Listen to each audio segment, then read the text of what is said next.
قلعة ماردين ومعنى اسم ماردين بحسب المؤرخ التركي أوليا تشلبي قبل 400 عام.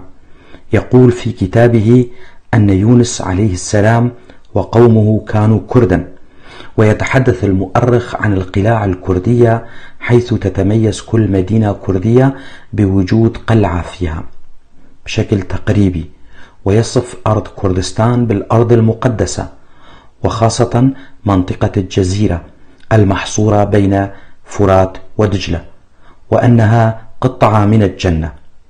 ويضيف حول بناء قلعة ماردين أن المقدسي يقول بأن سبب بناء هذه القلعة هو النبي يونس عليه السلام، إذ كان في فصل الشتاء يسكن قرب الموصل، أما في الصيف فكان يتوجه إلى مصايف جبال ماردين.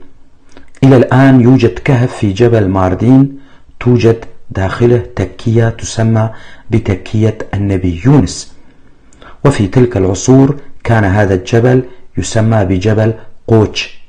طبعا قوش كلمة كردية بمعنى تلة من الحجارة أو تلة صخرية، ويرمز إلى قرن الحيوان أيضا، ولكن هنا يشير إلى تلة ماردين الصخرية. ويروي المؤرخون حسب معتقداتهم أنه في كهف ماردين كان هناك تنين يبتلع الناس، فطلب الناس الذين كانوا لا يؤمنون بيونس عليه السلام أن يقتله، فقتله يونس بضربة حجر واحدة، فآمن به الناس، وعلى إثر ذلك قاموا ببناء بيوتهم حول هذا الكهف، ولذلك سموه بجبل مار، ثم أطلقوا عليها فيما بعد اسم ماردين. طبعا كلمة مار كلمة كردية وتعني الثعبان، وإضافة الدين إليها تشير إلى كلمة رأى، أي رأى الثعبان، وهناك تفسيرات أخرى لكلمة ماردين.